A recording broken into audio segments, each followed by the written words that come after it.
Davlat ishidagi eng chong odam organizmi setish delosi fosh qilindi. Buning 3 darajalik doktorxonalardagi tibbiy xodimlar chetilgan ekan. Jami 51 odamning bo'rkini elib sotgan.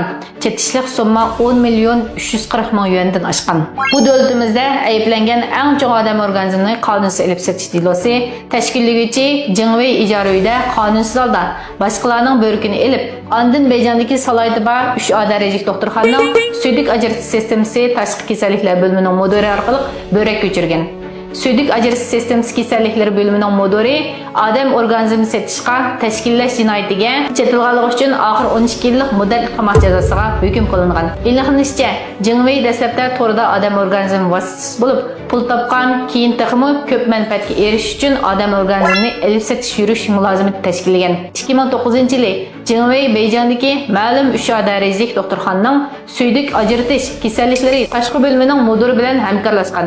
U yana Shuju shahridagi ma'lum mahalla sahiyya mulozimat markazida doim turib, qonunsiz holda necha o'n qatim börek elvish operatsiyasi qilgan. Har qatim operatsiya oxirlashganda ular kesib olgan börekni sanduqqa qachilab, kechilib, mashina haydab Beyjanga olib, börek lozim bo'lgan bemorni hamkorlashgan kishi turishliq doktorxonada börek ko'chirish operatsiyasi qilishga o'rinlashtirdi.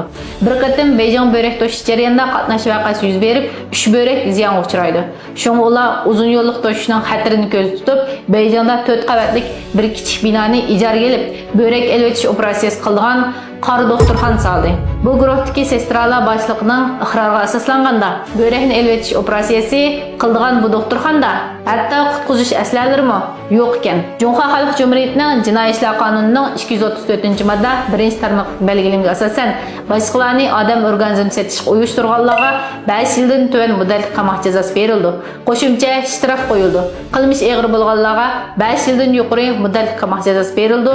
Qo'shimcha shtraf qo'yildi yoki mol mulki musodir qilindi deb belgilangan bo'lib, oxirida bu deloning oxirgi hukmi chiqarilib, tashkillovchi Jingweiga 12 yillik muddatli qamoq jazosi, boshqalarga ayrim holda 9 yildan 3,5 yilgacha muddatli qamoq jazosi berildi. Sizningcha muvofiq bo'ptimi? Men advokat do'stingiz Raila, advokat taklif qilmoqchi, masala so'ramoqchi bo'lsangiz, meni izlasangiz bo'ldi.